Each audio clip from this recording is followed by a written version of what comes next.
Olá, tudo bem com você? Seja muito bem-vindo a mais um capítulo do Mundo Corporativo, que hoje se dedica a falar sobre diversidade, integração, participação de pessoas com deficiência no mercado de trabalho. Esta é a nossa ideia e, por isso, trouxemos aqui alguém que trabalha diretamente com esse tema. Eu me refiro ao Guilherme Braga, que é fundador e CEO da Egalité. Guilherme Braga, desde já, muito obrigado pela sua gentileza de estar aqui. Um bom dia para você. Bom dia, Milton. Muito obrigado pelo convite. Guilherme Braga, qual é a realidade hoje das pessoas com deficiência e o mercado de trabalho? Quantas pessoas estão realmente empregadas hoje no Brasil e que têm algum tipo de deficiência? Conforme os últimos dados da RAIS, Milton, a gente tem 403 mil pessoas com deficiência trabalhando formalmente no Brasil. E a lei de cotas, segundo o Ministério do Trabalho, geraria algo em torno de 827 mil vagas. Então a gente está falando de um mercado significativo que muitas vezes é deixado de lado, as pessoas acabam não dando tanta atenção, mas a gente está falando de uma parcela significativa da sociedade. Você falou em lei de cotas. Explique para nós que lei é esta que já está em vigor há algum tempo aqui no Brasil e que toca as empresas com mais de 100 funcionários. A Lei 8.213 ela é de 91, então esse ano completou 26 anos, ou seja, não é uma novidade, né? Que estabelece que empresas a partir de 100 funcionários tenham um percentual de pessoas com deficiência no seu quadro de colaboradores, que varia entre 2% e 5%, dependendo do porte da empresa. E qual tem sido a realidade das empresas brasileiras? Porque você trouxe números aí falando em 400 e poucos mil empregados, mas um potencial de até 800 mil. Ou seja, tem gente que não está cumprindo a lei? Tem. O Brasil vem caminhando nesse aumento, então os últimos dados da RAIS são de 2015, no qual já havia uma diminuição do trabalho formal no Brasil, e mesmo assim as pessoas com deficiência, esse número vinha aumentando progressivamente. Então, mesmo na crise, com os dados da RAIS de 2015, a gente tinha esse aumento. Então a gente percebe uma evolução das empresas nesse sentido. A fiscalização ela também tem sido cada vez mais rígida, porque, como a gente pode perceber, não é uma novidade a lei de cotas, é uma coisa que já está há bastante tempo para auxiliar na promoção da inclusão de pessoas com deficiência. O simples cumprimento da cota é suficiente para dar dignidade e respeito à pessoa com deficiência? Não necessariamente. Esse é um ponto bem complexo e que gera um grande debate, A lei de cotas é boa ou é ruim, A gente percebe que o Brasil evoluiu muito na inclusão de pessoas com deficiência, mas a gente não pode olhar só para os números de pessoas incluídas em uma empresa para saber se efetivamente elas estão ali inseridas, estão realmente tendo uma conexão com as outras pessoas e cumprindo o objetivo principal da lei de cotas. Mas na prática, Milton, o que a gente percebe das empresas que cumprem a lei ao longo dos anos, porque não é simplesmente colocar, vamos pegar um exemplo, colocar 100 pessoas com deficiência na sua empresa. Você tem que manter essas pessoas ao longo desses anos. Então, as empresas que realmente conseguem atingir e manter a sua lei, têm programas estruturados, começam a perceber a diversidade como um valor. Então, a lei de cotas é um empurrão para que a empresa saia da sua zona de conforto, comece a experimentar isso, e depois ela vai ter que se desenvolver, criar um ambiente inclusivo para conseguir fazer a manutenção do seu projeto. Você, em 2010, cria a Egalité, uma empresa que se especializou em ajudar a integrar pessoas com deficiência no mercado de trabalho. Qual é o trabalho, claro, que vocês fazem, prático, que vocês fazem hoje nessa área? O nosso entendimento ao montar a Egalité é acreditar no potencial das pessoas. Então a gente não quer que se olhe para a deficiência e sim para todo o potencial que aquela pessoa tem, porque todos nós temos deficiência, todos nós temos dificuldades em determinadas áreas. Então não é porque a pessoa não enxerga, não é porque a pessoa não escuta, que ela não vai poder render tanto ou mais como qualquer outro trabalhador. Então a Egalité ela se especializou nesse trabalho de recrutamento e seleção, entender o perfil de cada candidato, entender a cultura da empresa e conseguir fazer um match adequado entre o candidato e a vaga. E, além disso, a gente também dá o suporte em toda essa estrutura, na capacitação dos gestores, na capacitação do RH, na análise da acessibilidade física, porque o recrutamento e seleção ele é um dos processos para que efetivamente seja feita a inclusão. Existe todo um outro entorno que tem que ser trabalhado para que se consiga ter efetividade nisso. Vocês fazem isso através de uma plataforma? O recrutamento e seleção, ele é feito através de uma plataforma de recrutamento desenvolvida 100% pela Egalité, porque ela precisa ser totalmente acessível. Então, vamos pegar o exemplo de um cego. O site precisa ser acessível para o leitor de tela que ele vai utilizar. Para um surdo, a gente tem vídeos em Libras, porque a língua materna deles é Libras, né? Para quem não sabe, o Brasil tem 2 línguas oficiais, o português e a língua brasileira de sinais. Então, existe uma diferenciação, a gente teve toda essa preocupação ao criar o nosso sistema para que seja acessível a todos. Bom, as pessoas se inscrevem na plataforma, se candidatando a uma vaga. E as empresas procuram vocês também em busca dessas pessoas? Exatamente. A gente vai entender o perfil de cada candidato, então entender a potencialidade que ele tem e conseguir achar uma vaga adequada, né, que seja, né, a gente leva muito em consideração a distância que a pessoa mora da vaga, a sua pretensão salarial, a escolaridade, o perfil comportamental, porque esse é um dos pontos que a gente ouve muito hoje, né, quando se fala de RH. Contrata pelo currículo e demite pela parte comportamental. E não que existam perfis bons e perfis ruins, mas existem culturas diferentes dentro das organizações. E se não tiver um match adequado entre o candidato e a cultura da empresa, a chance de dar certo é mínima. E vocês ajudam as empresas também a desenvolverem essa cultura da atenção à pessoa com deficiência? Porque há necessidade de adaptações, imagino eu, principalmente de comportamento da empresa em relação à pessoa com deficiência. As questões comportamentais são as maiores barreiras que a gente enfrenta. Então, de nada adianta a empresa ter uma acessibilidade perfeita se o gestor que está por trás não acredita no projeto, não quer contratar uma pessoa com deficiência.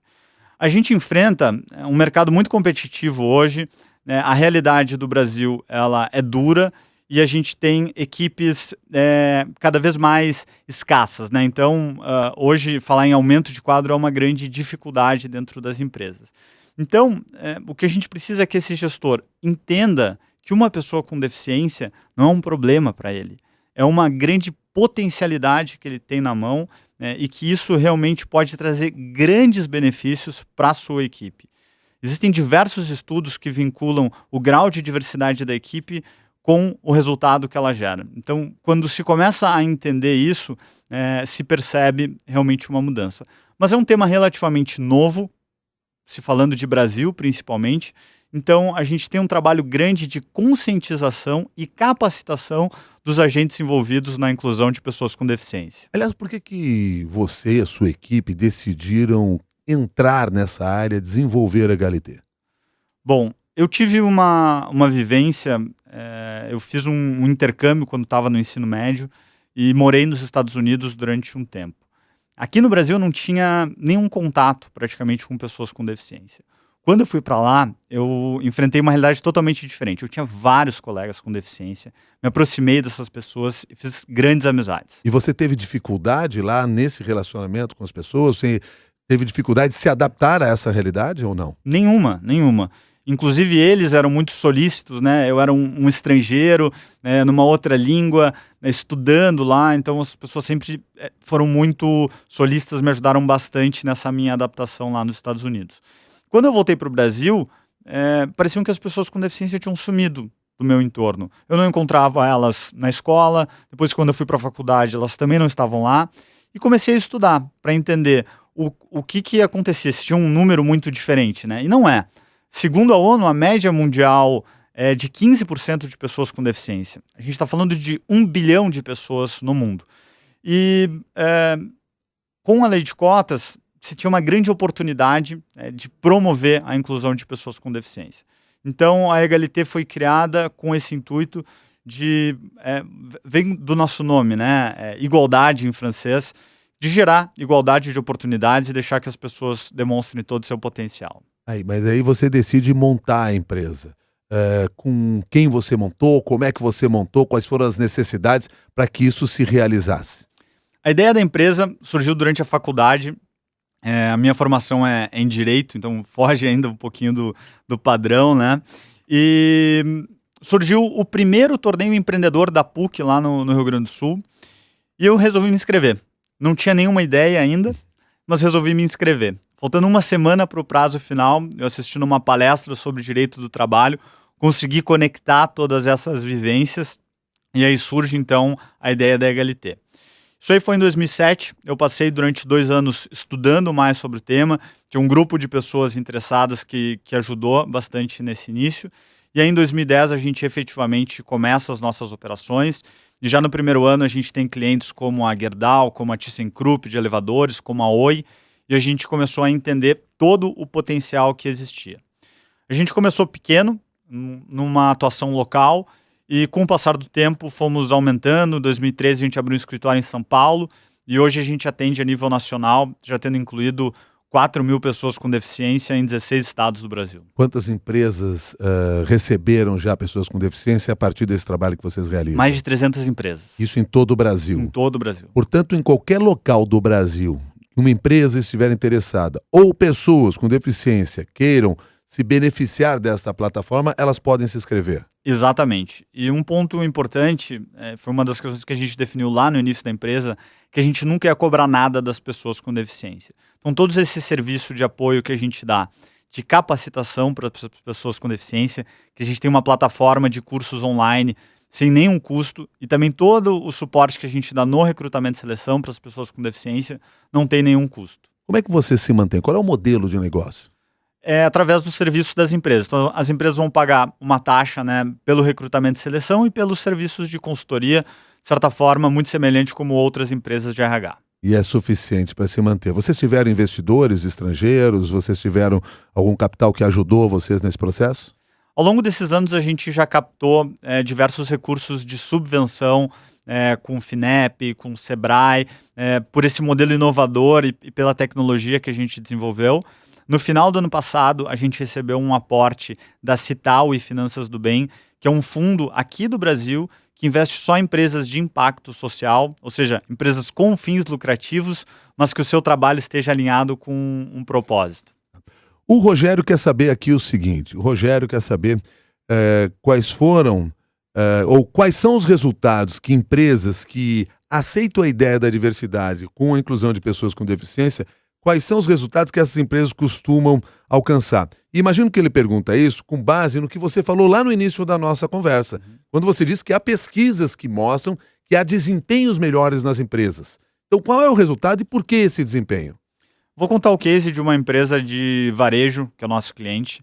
A gente incluiu 700 pessoas com deficiência em 1 ano e meio. Então, era um projeto bem grande que a gente deu suporte para eles, né? E desse grupo de 700 pessoas, o turnover, que no varejo a gente sabe que é alto, né, era menos da metade do que a média dos outros colaboradores dele. Então a gente foi analisar isso e percebia que as pessoas com deficiência estavam tendo um resultado, às vezes, superior, e não se tinha essa perda, nessa curva de aprendizagem, de treinar uma pessoa, ela ir lá, sair logo em seguida. Então a empresa, com isso, estava economizando 40 milhões de reais ano com o projeto de inclusão. Então, esse é um exemplo que deixa muito concreto alguns benefícios, mas a gente ouve muito o feedback de pessoas em torno das pessoas com deficiência. Que assim como eu, que daqui a pouco não tinham uma convivência grande com pessoas com deficiência, começam a experimentar uma outra realidade, começam a dar valor para outras coisas. Então, assim, é muito comum a gente ter melhora de clima, menos conflitos dentro das equipes, mais paciência das pessoas para explicar, para passar uma tarefa. Então, são muitos benefícios. A cultura da empresa precisa estar alinhada para tirar os benefícios da diversidade. As empresas precisam fazer adaptações físicas para receber pessoas com deficiência? Sem dúvida. A gente está, né, numa realidade que existem prédios muito antigos que muitas vezes não estão adaptados, né, para todos os tipos de deficiência. Então, é fundamental que a empresa amplie, né, o seu leque de inclusão.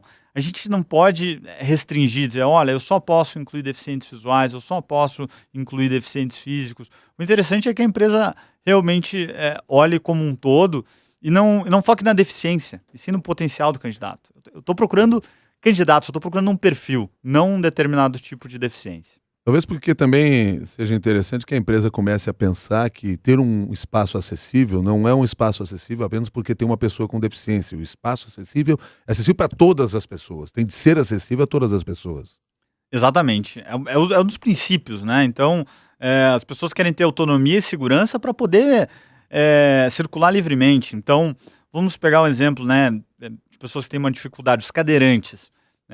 Então, mas eu não tenho nenhum cadeirante, eu não preciso ter acessibilidade. Não é verdade.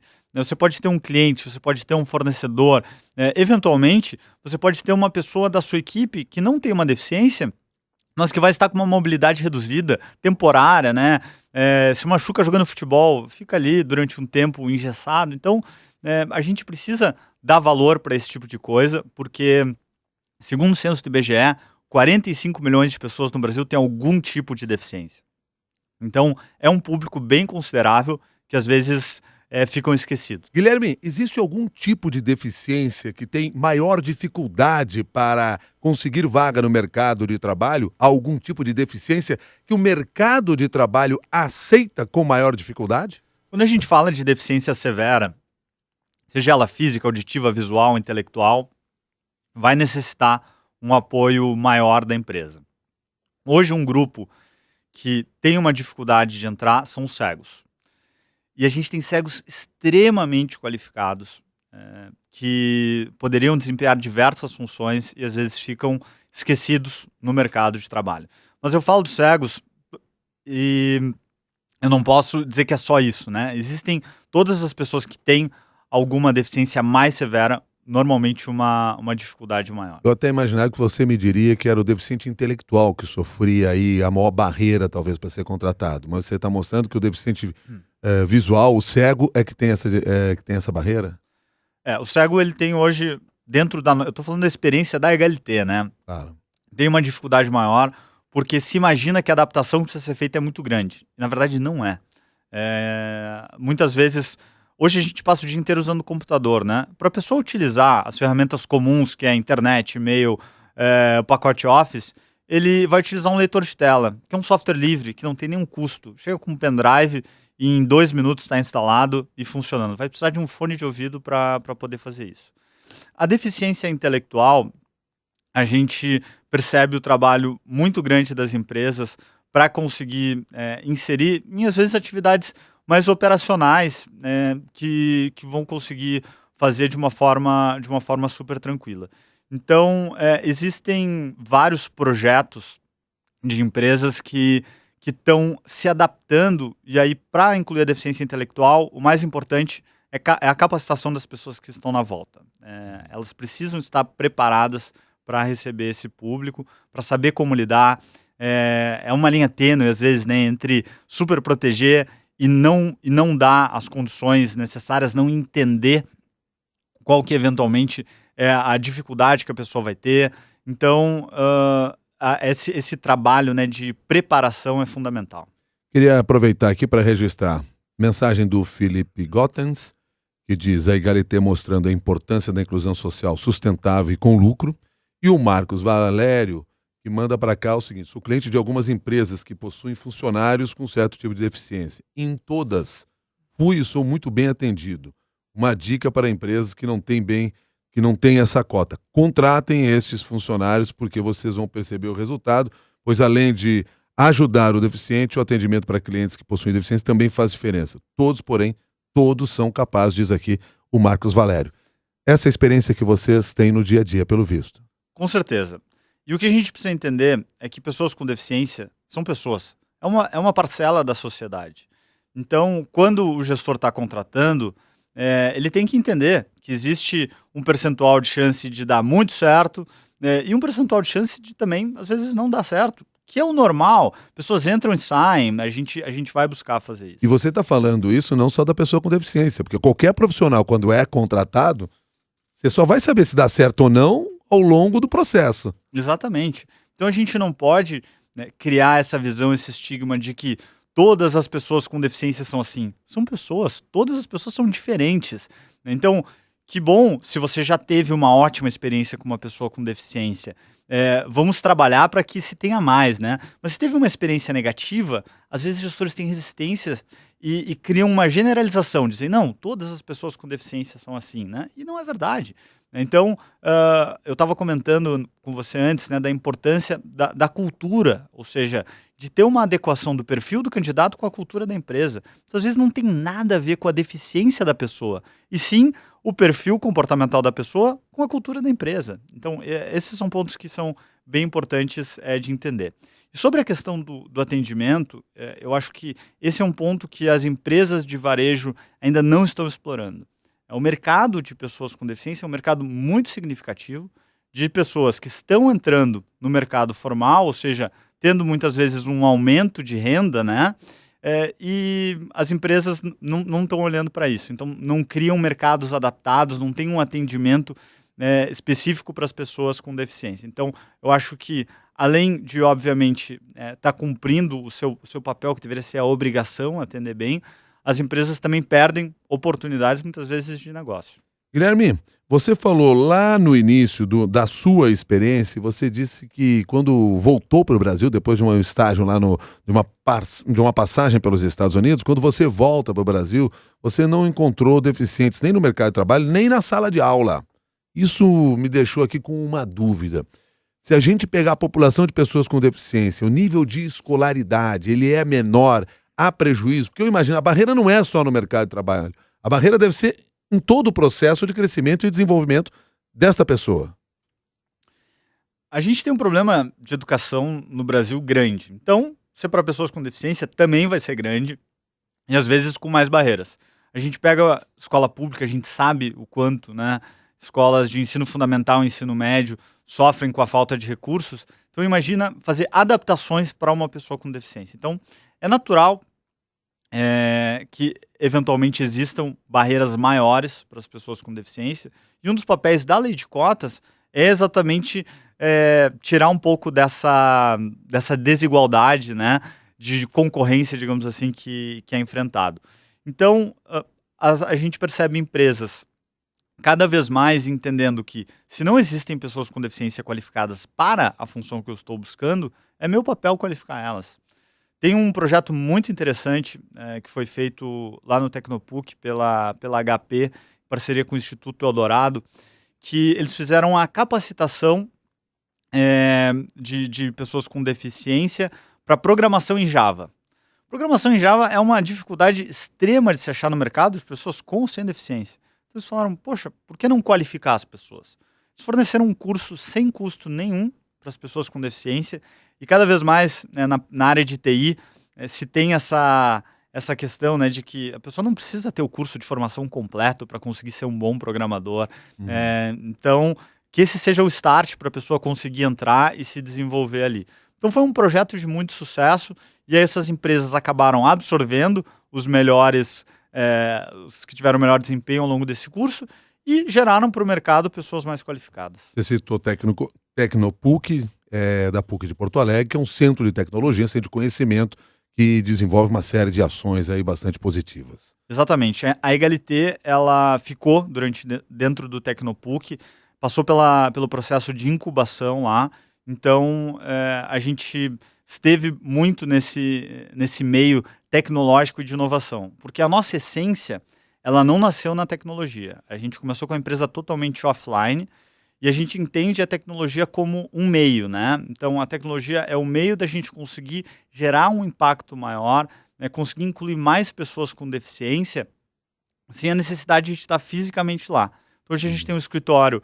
em São Paulo e em Porto Alegre, mas consegue atender o Brasil inteiro. A lei trabalhista para a pessoa com deficiência é diferente?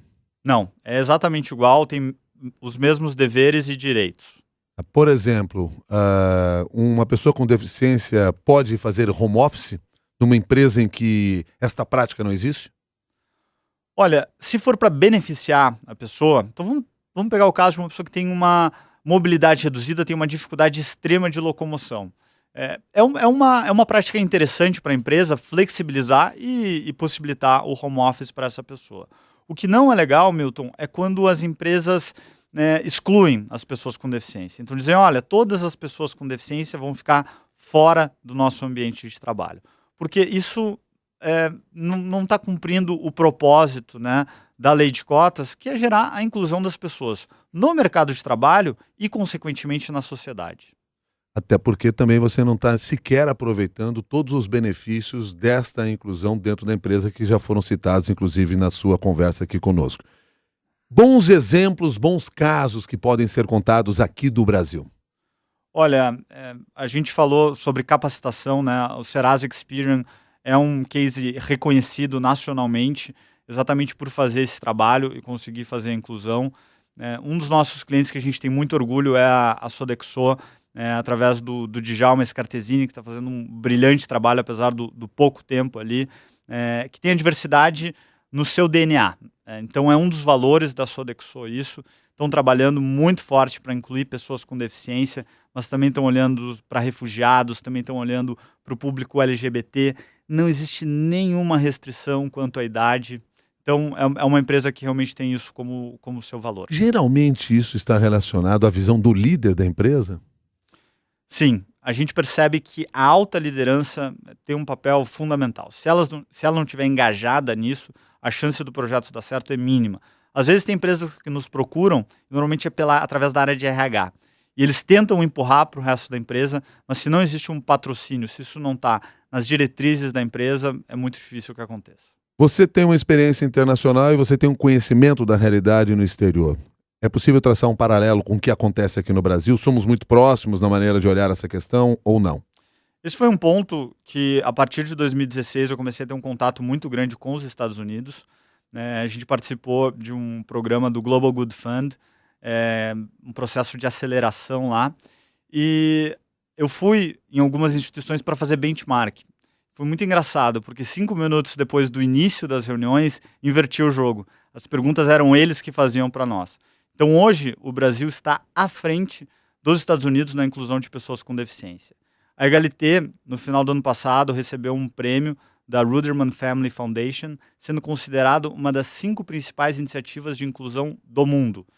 Agora, em agosto, a gente esteve lá recebendo o Global Grand Challenge Award da Singularity University na categoria Prosperidade. Então, também demonstrando que esse trabalho é muito relevante. Então, o Brasil, através do mecanismo da lei de cotas, conseguiu ter um volume muito grande de inclusões.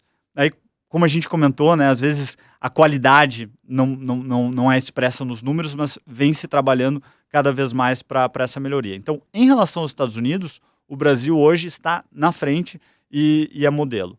Em relação à Europa, a gente tem países como, por exemplo, a França, que já fazem um trabalho há muitos anos, tem uma lei de cotas ainda mais severa, que começa a partir de 20 funcionários, 6%, e tem, obviamente, uma infraestrutura muito melhor preparada para conseguir receber as pessoas com deficiência. Mas eu diria que o Brasil, levando em consideração o que a gente tem aqui de infraestrutura física, de cultura para trabalhar nisso, a gente está fazendo um bom trabalho. Para fechar essa nossa conversa aqui, eu quero que você deixe uma mensagem para aqueles que estão nos acompanhando a partir de toda essa experiência que vocês desenvolvem, dessa realidade que vocês encontram na integração de empresas com pessoas com deficiência. O que a gente busca é demonstrar para o mercado e para a sociedade o valor da igualdade de oportunidades. Isso aí está na nossa missão e é o que a gente vem buscando. Não é porque a pessoa tem uma deficiência que ela não vai poder trabalhar, não vai poder render tanto ou mais como qualquer outro colaborador. E a gente quer que cada vez mais as empresas abracem a diversidade e consigam efetivamente perceber o valor de tudo isso. Guilherme Braga, muito obrigado pela sua gentileza e por ter compartilhado conosco parte dessa sua experiência. Que isso avance, que se desenvolva ainda mais nesse país. Muito obrigado, até uma nova oportunidade. Obrigado, foi um prazer. Guilherme Braga, que é fundador e CEO da Egalité, que é uma empresa de tecnologia que ajuda a integrar pessoas com deficiência no mercado de trabalho. E você, o que você achou desse assunto? Vamos conversar um pouco mais sobre ele? Vamos compartilhar o que você pensa sobre esse tema. Você pode visitar nosso grupo de discussões no LinkedIn, Mundo Corporativo da CBN. Você vai encontrar lá na plataforma do LinkedIn. Lá você publica os seus artigos, publica o seu texto, aquilo que você pensa sobre os diferentes assuntos relacionados ao mundo corporativo. Mas especialmente hoje, vamos conversar sobre a questão da inclusão. Seria bem interessante levar isso às suas redes sociais também. Muito obrigado pela sua participação e até um próximo capítulo do Mundo Corporativo.